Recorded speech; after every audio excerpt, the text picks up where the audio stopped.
Fala pessoal, tudo bem com vocês? Que vitória, hein? O Reinaldo King Naldo nunca critiquei, ele decidiu, mas o jogo mostrou algumas coisas, inclusive que o time precisa mudar.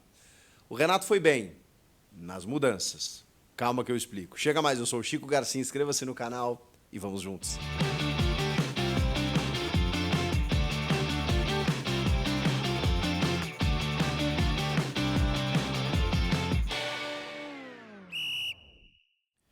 E que jogo sofrido, jogo de Copa, é sempre assim, né? Contra o Fluminense, não seria fácil, a gente imaginava.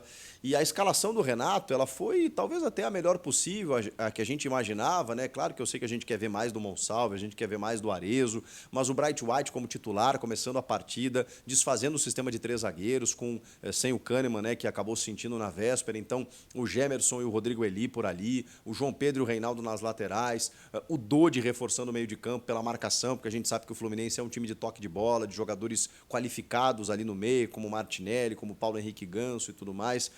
Dodi, Vila Sante, Cristaldo e aí na frente, três atacantes. Pavon, Soteldo e Bright White. Era a melhor escalação possível, mas tem algumas situaçõezinhas que estão me chamando a atenção e que foram, assim, cristalinas no jogo. Né? Tem alguns jogadores que estão deixando a desejar e outros pedindo passagem. E aí eu já vou falar de cara que o Cristaldo teve grandes momentos na temporada, mais do que na temporada passada. Chegou um momento em que ele foi protagonista do time. O camisa 10, o cara das bolas paradas, o cara das finalizações, o cara que distribuiu o jogo e até sacrificado em determinado momento, tendo que jogar de falso 9, e mesmo assim ele até funcionou nessa função. Quando o Grêmio não tinha um centroavante, ele abria o Pavon e o Soteldo e o Cristaldo fazia o vai e vem com muita qualidade. Isso funcionou em alguns jogos. Não está funcionando. O Cristaldo não aparece no jogo. E aí você tem esse colombiano Miguel Monsalve, que hoje até ele não teve tanta interferência no jogo, mas ele foi muito importante depois do que ele entrou, porque ele controla a bola, ele carrega a bola, ele ajudou o Grêmio a se colocar no campo ofensivo no momento mais difícil do jogo, em que o Grêmio começou a frequentar mais a área do Fluminense, fez 2 gols e poderia ter feito o terceiro não fosse a expulsão.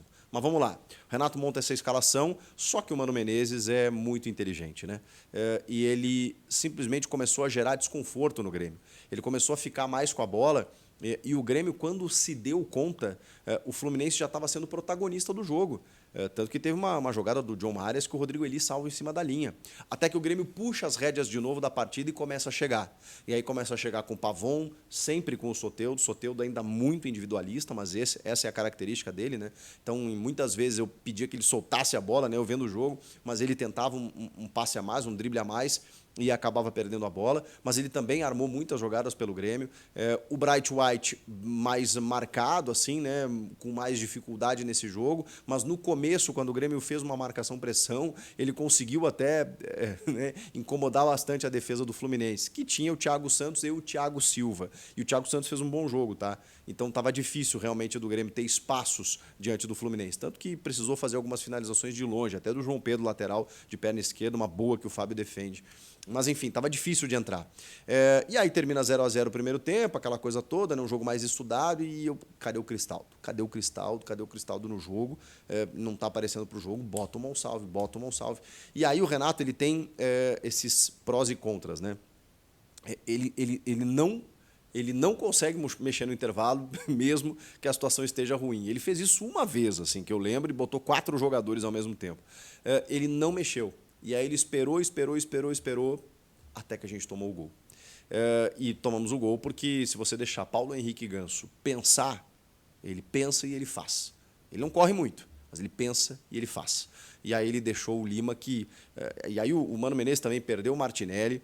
Estava cheio de desfalques do Fluminense, tá? Mas ele começa com o Martinelli, perde o Martinelli, bota o Keno, acho que até foi ousado naquele momento do jogo, entendendo que, cara, tô bem no jogo, tá bem, o time tá bem, tá se portando bem, vou botar o Keno para ver o que acontece. O Keno não conseguiu fazer um bom jogo, não conseguiu jogar, e o Keno é quem tem que sair depois que também sente para a entrada do Lima. E o Lima é um jogador muito interessante nesse Fluminense, né? Ele não é um titular absoluto, nunca foi, mas ele é um cara que está sempre fazendo gol, corre, se movimenta, marca, ataca, pisa na área.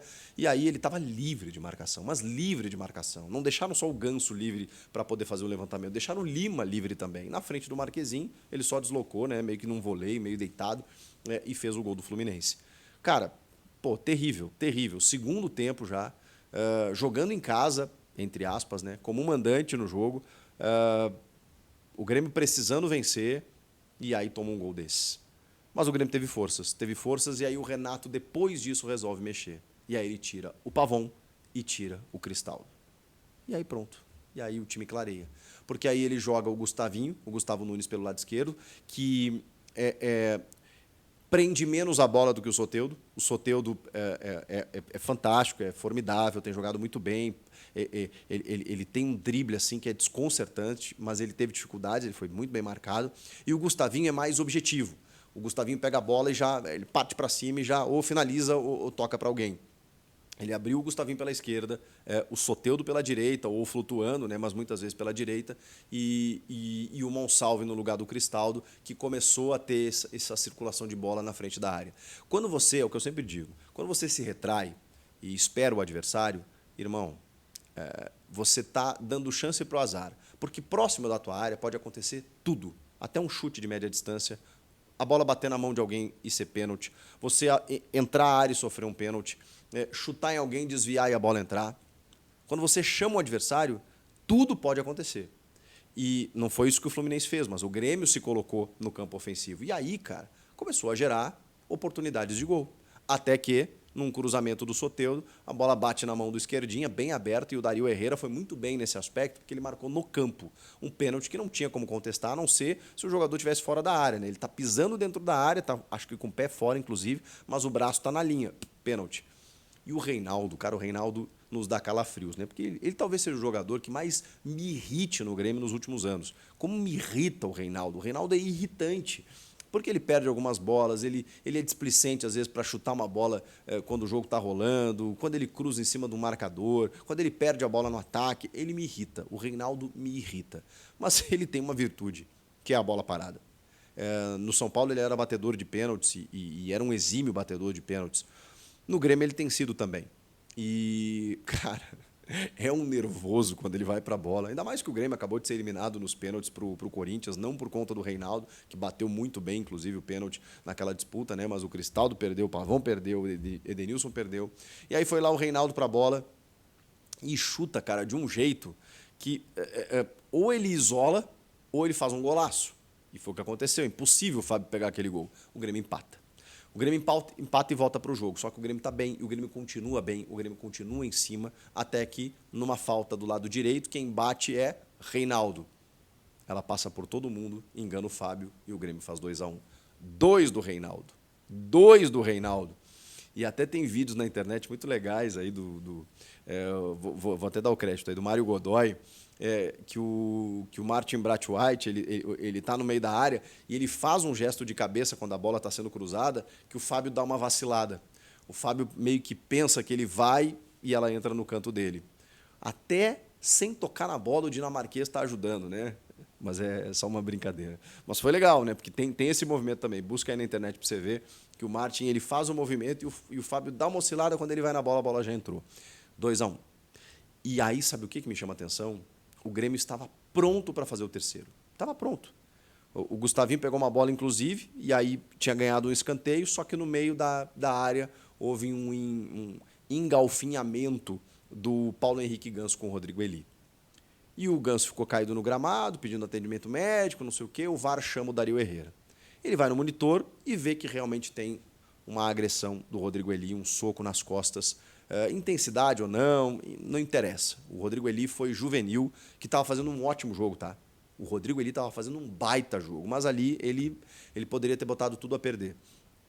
Eu sei que tem a questão da origem do Ganso, eu vou falar sobre isso, mas o Rodrigo Eli não justifica o que ele fez. Ele perdeu completamente a razão, porque ali ele deu margem para o VAR entender como um lance para cartão vermelho. E a gente sabe, gente, a arbitragem sul-americana, Conmebol, e acho que o Dario até apitou bem, deixou o jogo rolar, o jogo aconteceu, estava lá e cá. teve algumas faltas que ele não marcou, é do jogo, porque ele permitiu o contato. Né? E uma hora vai ser para você, outra hora vai ser para mim, e é isso. É assim que o futebol segue dessa maneira. Mas ali ele precisava ir no VAR, e quando ele vai no VAR, não tem como ele não expulsar o Rodrigo Eli. Só que tem um erro. Porque o VAR oferece a imagem já do momento em que o Eli dá o soco, mas não oferece do começo da confusão, em que o Ganso visivelmente dá um pescoço, um mata-leão no Rodrigo Eli, empurra o Rodrigo Eli, abraça o Rodrigo Eli, não deixa ele se soltar. Ele pega o pescoço do Rodrigo Eli, que revida de uma forma desproporcional. Só que a forma como o Ganso vai no corpo do Eli é antijogo, é conduta antidesportiva, é cartão amarelo. E ele já tinha. Ou seja, você não precisava expulsar o Ganso. Para muitos tinha que expulsar os dois, mas não precisava. Você podia dar um amarelo. Ele seria expulso. E aí você teria tirado os dois do jogo. Seria mais justo, na minha opinião. Chico, mas é lance para cartão vermelho. Ele não pode aplicar amarelo? Pode. Pode. E aí eu estou te dando uma informação pelo protocolo do VAR. Quando ele vai na cabine do VAR, ele analisa o lance que ele foi chamado para revisar, mas ele pode aplicar todas as sanções disciplinares daquilo que ele está vendo. Ele poderia entender, por exemplo, que o lance do Eli era para amarelo. Eu acho que era vermelho. Mas ele poderia olhar a revisão, chamei aqui revisão vermelho, tem esse soco aqui, acho que não teve tanta intensidade, foi uma disputa ali, vou voltar e dar cartão amarelo. Chico, mas o protocolo não é só cartão vermelho? É, mas quando ele é chamado, ele pode tomar a decisão que ele quiser. E aí, quando ele vê que o Rodrigo Eli dá um soco, mas é um revide de uma provocação inicial, aí ele teria que dar um amarelo para o Paulo Henrique Ganso também. Não deu, enfim, acho que foi um prejuízo nos minutos finais, porque o Grêmio não tinha mais nada que fazer, o Renato sacrifica o Bright White, coloca o Gustavo Martins, que é outro zagueiro, porque só tinha dois, né, no caso, e aí perdeu o Rodrigo Eli, teve que recompor, o Grêmio se retrai, ele põe o Duqueiroz ali mais na frente também, como marcação, o Grêmio abdica do jogo, abandona completamente, né, tem o Gustavinho como um escape, mas o Grêmio não consegue fazer isso, está com um a menos, a gente está falando aí de 85 minutos, né, perto dos 40, e aí se segura até o final para poder garantir essa vitória. Foi o que aconteceu. O Grêmio é difícil a gente analisar, jogou bem, jogou mal. É jogo de Copa, gente. É jogo de Copa contra um adversário difícil e um time brasileiro, que é o atual campeão da Libertadores. Só isso, tá? Só isso. Tá mal? Tá mal. Mas na Libertadores tá com casca. Tá com casca. E é difícil vencer esses caras. Cheio de desfalques, mas ainda assim com jogadores de muita qualidade. Então, o Grêmio conseguiu uma vitória. Dentro de casa, como mandante, né? Mas conseguiu uma vitória. Agora vai para o Maracanã, onde o Grêmio pode muito bem ganhar de novo do Fluminense, como pode jogar por um empate, como o Fluminense pode vencer e ir para pênaltis. O Grêmio agora tem uma vantagem e tem que valorizar essa vantagem e tem a possibilidade muito boa de chegar nas quartas da Libertadores. O Monsalve está pedindo passagem. O Bright White tem que ter mais sequência, eu queria ver mais do Arezzo, mas o Bright White fez um bom jogo dentro das suas atribuições, mas o Monsalve precisa jogar mais, precisa de mais minutos. Eu quero ver cada vez mais esse colombiano. E talvez o jogo tenha mostrado algumas coisinhas para o Renato, né? O Carbajo, vocês viram que já nem entrou, já nem jogou, ele já reforçou ali com o Dodge e tudo mais. E dois zagueiros, porque o Grêmio precisava atacar. Não sei se ele vai voltar com o sistema de 3, agora ele está sem o Eli, né, no jogo da volta. Então, vamos ver. Agora cuidar do brasileiro. E na semana que vem, pensar de novo na Libertadores, porque dá para avançar. E Copa, irmão, é isso. Não joga, você ganha. E ali na frente, quem sabe, vão faltar alguns joguinhos para o sonho do Tetra. Será? Comenta aqui o que vocês acharam do jogo, inscreva-se no canal e eu volto na próxima. Tchau!